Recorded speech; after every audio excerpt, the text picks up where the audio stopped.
예? 여기서부터 통찰이 일어나는 거예요. 아, 내가 지금 겪고 있는 여러 가지가 다 늙어 죽지 않을, 이것 때문에 걱정스럽구나. 내가 뭘 걱정하고 있어요, 지금? 다져보면 전부가 다 죽기 때문에 나타난 거야. 실존 철학에서. 그래서 인간은 고독한 존재, 뭔 존재, 뭔 존재 하면서도 결국은 죽음을 앓고 있는, 죽음이라는 병을 앓고 있다. 죽음 앞에 선 존재다. 인간 뭐냐 그러니까 죽음을 두려워하고 있는 존재인 거예요, 알고 보면. 근심하고 있고 우려하고 있죠. 그 실존을 우리가 어떻게 해결할 것인가가 철학이 해야 되는 문제 아닐까라고 제기했던 게 실존 철학인데, 실존 철학은 문제 제기는 해놓고 답을 못 구하니까 시지부지 말아버린 거야.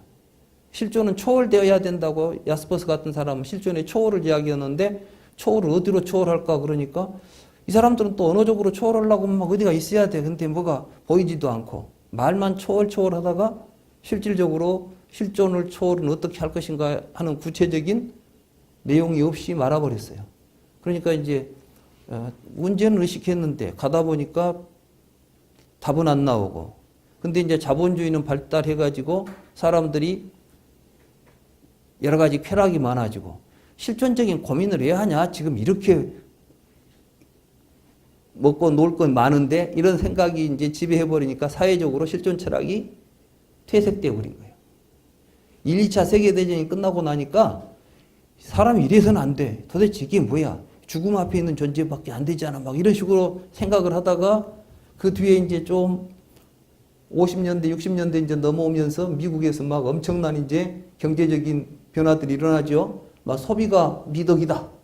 마구마구 쓰고 즐기자. 사실은 그래서 이제 20세기 후반 들어오게 되면 인류는 이제 완전히 말하자면 막 테크노피아를 구가하게 됐죠. 그래서 그때 나온 말이 테크노피아 아니에요. 기술만 있으면 이거는 뭐 유토피아가 따로 없어. 기술만 가지면 우리는 다 충분한 쾌락과 즐거움을 누리면서 살겠다. 죽음? 그건 그때가 생각해. 그 죽음까지 지금 생각할 거 없어. 살아서 이렇게 재밌는데 뭔 죽음 걱정을 하냐. 이 자본주의예요, 이게. 지금 우리가 살고 있는 시대. 근데 그게 몇십 년 가다 보니까 이제 어떤 문제가 생겨요. 그 속에서 더 죽겠다는 놈들이 나오는 거야. 있는 놈들은 배가 터지는데 없는 놈들은 배가 고파. 우리가 아무리 많은 자원을 말하자면 부를 갖다 놨어도 제대로 분배가 안 되면 우리 사회가 같이 행복할 수 없잖아요. 근데 지금 우리는 이제 그런 건 갈수록 더 극심해져 버리고. 그래도 이제 어떻게 해서라도 거기를 가기 위해서 이제 엄청난 투쟁만 하죠. 정점을 향해서. 교육도 이제 거기에 막 스카이가 나오잖아. 그러니까. 스카이 캐슬 보니까 저런 이야기더라고, 전부.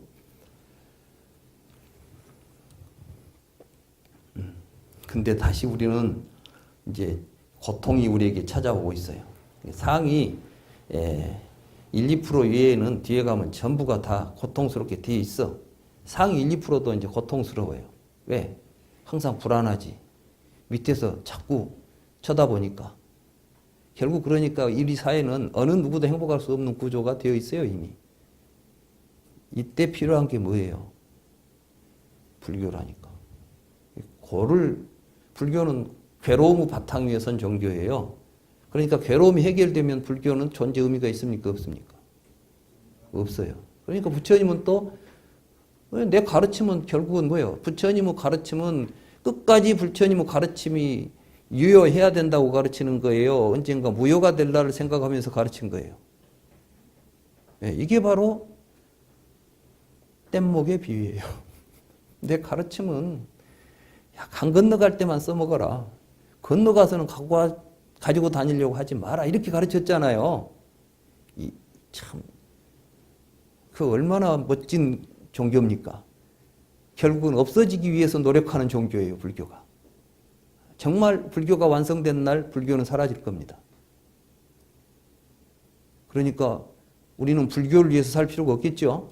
내가 제일 깎아본 사람들이 불교인이라 해갖고 막 불교에 제 신명을 건데, 그러지 마세요. 불교를 가지고 살아야지 뭐 불교에다 신명을 걸고 거기다 충성을 하려고 그래. 불교는 그런 충성을 요구하는 종교가 아니에요. 자, 그건 그렇고. 노사라는 것은 태어나서 우리가 겪게 되는 것이에요. 안 태어났으면 저런 일 겪을 리가 없어. 여기까지는 뭐 성찰 하나 마나 금방 성찰이 되죠.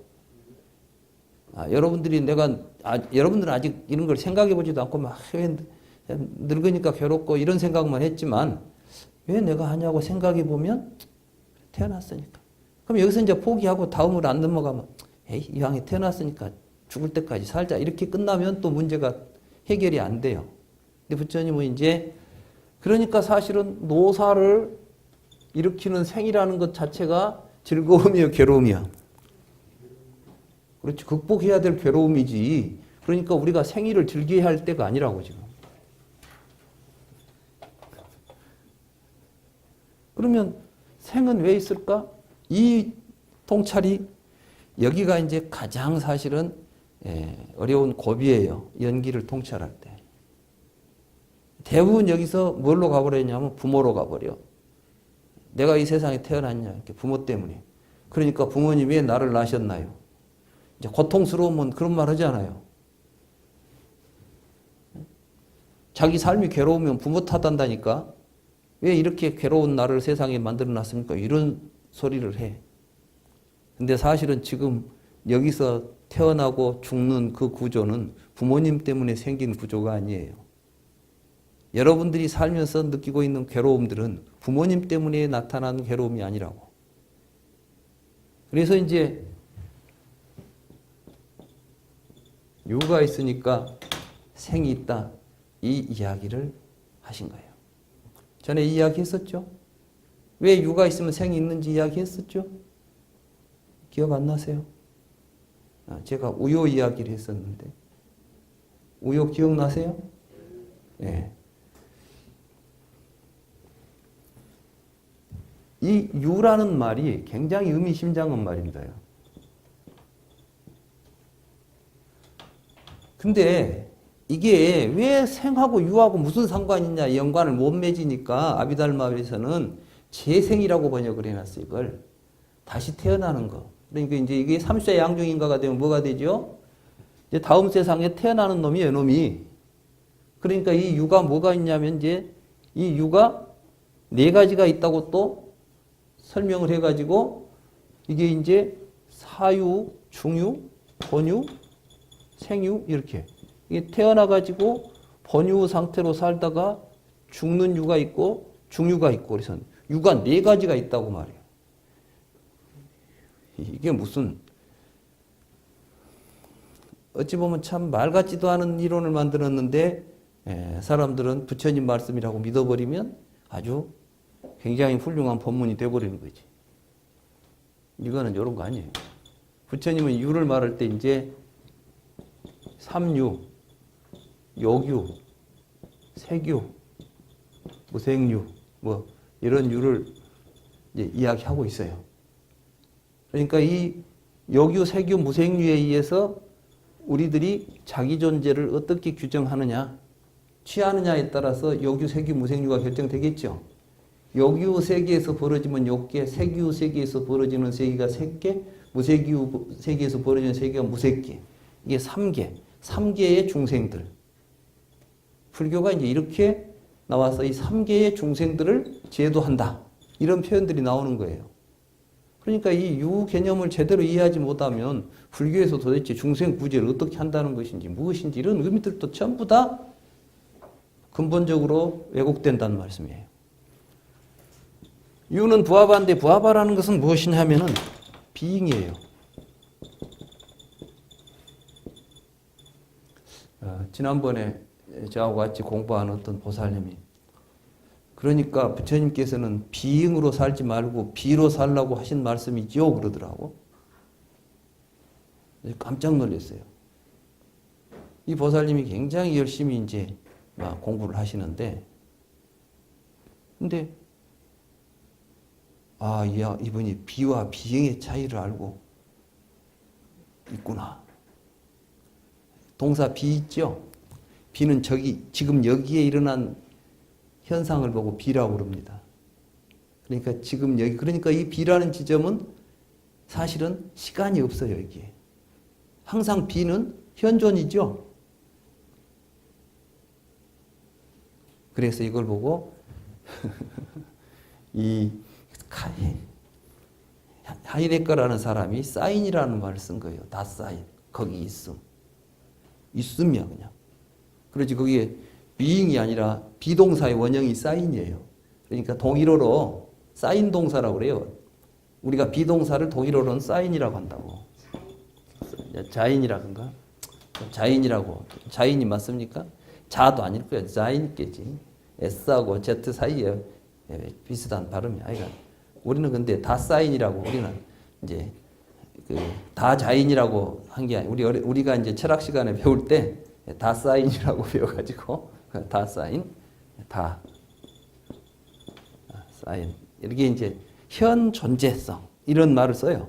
그러니까 사실은 이 이제 서양의 그 실존 철학 또는 이 하이데거 같은 이 사람들은 이제 현상학 이런 쪽에서 이제 존재를 구성된 걸로 보고 현존하는 어떤 상태를 언어로 표현하려고 굉장히 애를 쓴 흔적들이죠. 근데 벌써 그 보살님이 비동사를 비유하고 비잉에 대한 이야기를 하는 거 보니까 내면적으로는 하이데거 가까이 간 사람이더라고. 하이데거 이 책 한 권도 본 적이 없는 분임에도 불구하고 벌써 사고가 거기에 가 있는 거예요. 그래서 지금 우리에게 우리 존재를 사인으로 이렇게 비잉으로서 우리를 보지 말고 지금 여기 있는 현존으로서 자기를 보고 살라는 말씀이구나라고 보시는 거예요. 그러면은 쉽게 말하면 비는 점이고 비잉은 선이에요. 아시겠어요? 선은 뭐가 있냐면 반드시 처음과 끝이 있죠. 처음과 끝. 모든 존재는 처음과 끝이 있어요. 처음이 시작이 생이고 끝이 멸이죠. 여러분은 여러분 스스로를 비잉으로서 이해하기 때문에 태어나서 죽을 때까지를 동일한 자기 존재라고 선형적으로 자기를 구성해 놓고 태어난 지점을 생이라 하고 끝점을 멸이라 하기 때문에 이놈이 이제 멸 다음에는 또 뭐가 있을까 없을까 논하게 되죠. 이때 있다고 하면 상견이고 없다고 하면 단견인 거야. 그러니까 상견과 단견은 비잉을 전제했을 때 나오죠. 근데 실제로 비잉이 없이 비만 있다고 한다면은 상견이나 단견이 나올 리가 있습니까 없습니까? 여러분들이 그러니까 여러분 스스로를 비잉이 아닌 비로서 볼 수 있을 때 비로소 중도를 보는 거라고. 이해가 되세요? 지금 이런 이야기들을 하고 있는 거예요, 여기서. 여러분들이 지금까지 12연기를 이렇게 이해해 보셨어요? 아니잖아. 공부를 오래 해도 이런 지점들을 못 보니까 연기를 우리가 부처님 말씀이 전부 왜곡돼 버린다고요. 그러면 이렇게 비아바로서 비잉이 이렇게 왜 비잉이 있으니까 생사가 있잖아요. 우리는 지금 전부 자기 존재를 이렇게 비잉으로서 자기 존재가 어떤 구조를 가지고 있냐면 5가지 구조를 가지고 있는 거예요. 여러분들은 몸이 태어나서 죽을 때까지 한 몸이라는 생각을 가지고 있죠. 여러분들은 감정도 태어나서 죽을 때까지 내 감정은 내 거라고 생각하잖아요. 여러분들이 생각하는 능력이나 여러분들은 마음도 태어나서 죽을 때까지는 한 마음이라고 생각하잖아요. 왜 그런데 이걸 한 마음이라고 하고 있냐는 사실을 이야기한 게 집이라는 개념이에요. 집. 이게 모여가지고 있으니까 그럼 어떤 것이 모였어요? 여러분들의 의식을 한번 다시 반성해 보세요. 여러분들이 내 모습을 한번 생각해 보면 여러분들의 모습은 어렸을 때의 모습이 차곡차곡 쌓여가지고 현재의 모습까지 한 덩어리가 되어 있어. 그러니까 여러분들이 말하면 어렸을 때는 나는 뭐 건강했다, 뭐 얼굴이 이렇게 생겼다, 뭐 이런 이야기 하죠. 근데 전혀 다른 모습들을 전부 모아놓고 한 덩어리로 만들어서 하나의 몸이라고 이해하고 있는 거야. 이게 색원이에요. 그러니까 실제로 색원이라는 게 지금 여러분들은 몸을 이루고 있는 신체적인 몸이에요? 아니면 여러분들 의식 속에 쌓여있는 의식의 구성물이에요? 그런데 그걸 물질이라고 번역하면 쓰겠어요? 색즉 시공 이렇게 말했는데 그러니까 이게 지금 우리는 아무 근거도 없는 그런 해석들을 거기에 매달려서 불교를 공부하니까 공부를 해봐야 번뇌가 사라지는 것 같지도 않고 지식만 늘어가지고 자기하고 틀린 생각 있으면 싸우기나 하고 이런 생각이 나오는 거예요. 지금 우리가 공부하는 것은 내 지식 자랑하려고 하는 게 아닙니다. 이 공부는 스스로 자기 자신의 문제를 해결하기 위해서 하는 것이기 때문에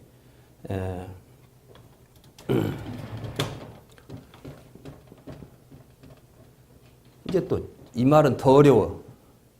취가 있으니까 유가 있다는 말은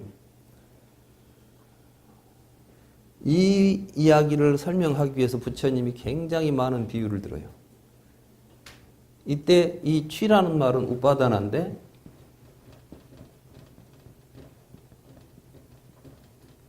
우파다나라는 말은 무엇이냐면 이것은 연료란 뜻이에요.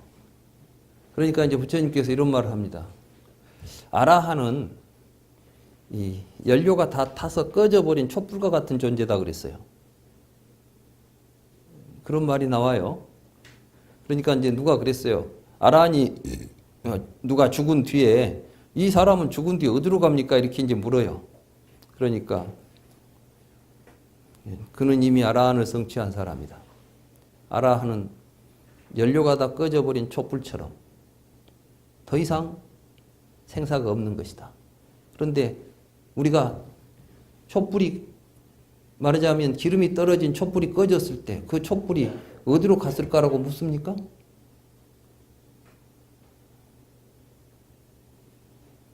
유가 있으니까 생이 있었어요. 그런데 그 유가 없다는 이야기를 촛불에 비유하는 거예요. 촛불은 여러분들 한번 생각해 보세요. 촛불이 계속 유성을 유지하는 것은 무엇 때문이냐 하면은 기름이 타고 있을 때만 촛불이 있죠.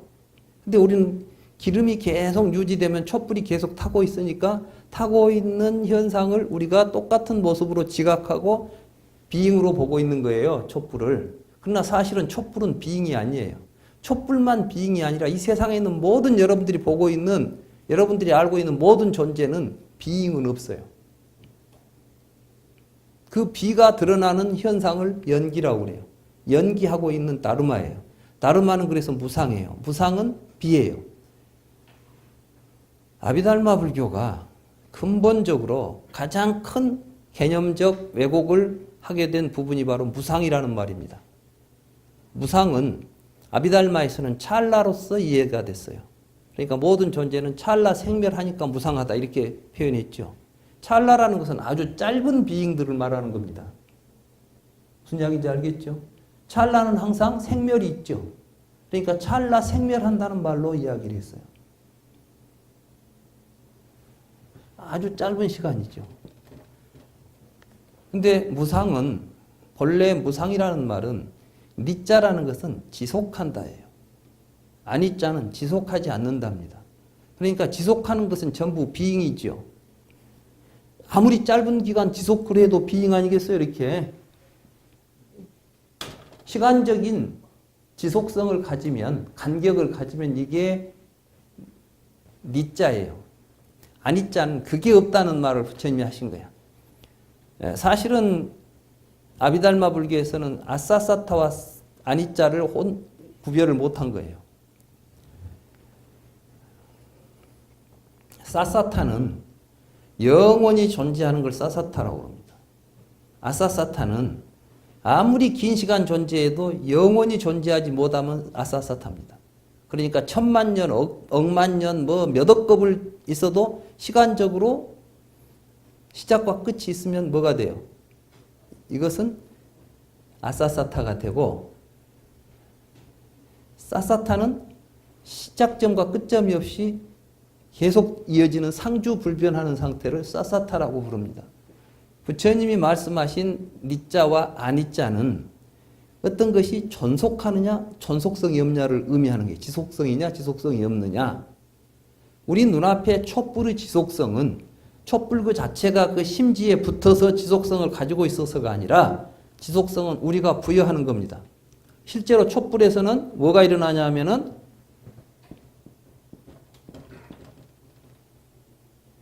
산소와 탄소가 결합해서 산화작용이 일어나고 있죠.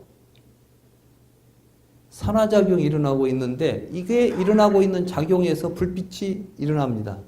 근데 그 불빛이 어느 동안 머물고 있겠어요? 아니면 계속해서 불빛이, 새로운 불빛이 발생하면서 사라지고 있겠어요? 찰나 동안 있지도 않아요. 다만 우리 눈이 그것을 동일한 형태로 지각하는 동안 우리는 그것을 같은 존재로서 분별하죠. 이게 시기예요. 그러니까 시계에 의해서 앞에 있는 대상들이 분별되어 나타나는 거예요.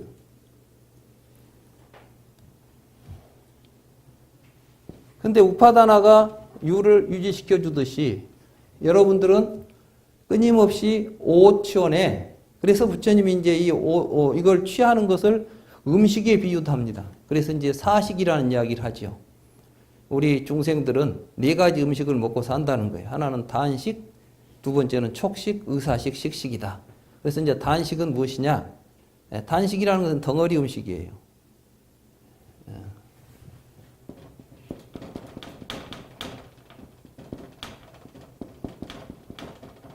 이 덩어리 음식인데, 덩어리 음식은 인도 사람들은 이 밥을 먹을 때 이렇게 덩어리로 만들어갖고 먹더라고.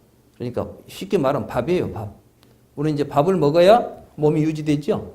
그러니까 색신을 유지하는데 여러분들은 계속해서 밥을 취해가지고 색신을 유지시켜 놓고 그렇게 유지되는 색을 자기라고 지금 붙잡고 있는 거예요. 그러니까 여러분들은 몸에 뭐 문제가 생기면 항상 음식 걱정하잖아요. 단식을 취해서 여러분들은 색신을 취하고 있는 게 끊임없이. 그리고 그 유지되면 그걸 통해서 몸을 나라는 생각을 동일한 나로서 유지가 되고 있는 거예요. 유가. 그 다음에 이제 촉식이라는 게, 촉으로부터 뭐가 나오냐면 수상사가 나오죠. 여러분들은 이제 촉훈련하여 수상사가 나온다. 촉도 엄청 어려운 개념이에요. 그래서 이제 아무튼 이런 게 나오면 여러분들은 대상을 접촉해가지고 여러분들에게 감정, 이성, 의지 이런 게 생기면 이것들이 계속 쌓여가지고 오온 가운데 수상행식 나오죠. 색수상행식 있잖아요. 이걸 보고 이제 촉식인데 촉은 수하고 굉장히 밀접한 연관이 있어요. 그 다음에 이제 의사식이라는 것은 뭐냐면 상사가 이제 의사식이 되는 거예요. 의사식. 식식이 식. 그러니까 이게 오온으로서 유가 유지되려면은 뭐가 취해지냐 하면은 단식이 취해지고 촉식이 취해지고 의사식이 취해지고 식식이 취해져 가지고 결국 오온이라는 유가 유지되는 겁니다. 이런 이제 설명들을 하기 위해서 부처님께서 뭐 사식을 이야기하고 여러 가지 이제 이에 상관되는 법문들을 하고 있습니다. 그러니까 이 경전을 보면 이 경전에 나온 모든 이야기들은 큰 틀에서 보면 사성제고 사성제의 구조의 구체적인 내용을 보면 연기고 연기를 설명하기 위해서 다양한 또 교리들이 설해지고 있습니다. 그러니까 이게 하나의 거대한 체계를 가지고 있는 거예요. 그래서 모든 경전의 내용을 깊이 들여다보면 이 구조 속에 전부 이렇게 모여들고 있어요. 그래서 경전이 팔만대장경이라고 하고 우리가 니까야라고 해도 수많은 수천 권의 니까야가 있잖아요. 이 모든 내용을 전체적인 차원에서 통찰하면 이 구조를 가지고 있어요. 사성제와 12연기의 유전문과 환연문, 역관과 순관. 이 구조를 그게 쉽게 이해가 안 되니까 그걸 보다 더 정확하게 우리들이 이해하도록 하기 위해서 이런 이야기 저런 이야기가 수없이 많이 설해진 거예요. 오늘 제가 이렇게 많은 이야기를 했지만 사실 다 이해가 안 되잖아요. 이만큼 이 한 대목 한 대목 내가 깨달았다 하고 넘어가는 이 대목들은 그렇게 간단한 이야기가 아닌 거예요. 여러분들 혼자 깨달으라고 하면 억겁이 지나도 안 되는 이야기. 그걸 부처님께서 해냈으니까 위대한 거죠. 그리고 그 부처님의 가르침을 듣고도 우리가 이해를 못해가지고 수천 년 동안 많은 사람들이 오해를 하고 있는 부분이기도 한 것이고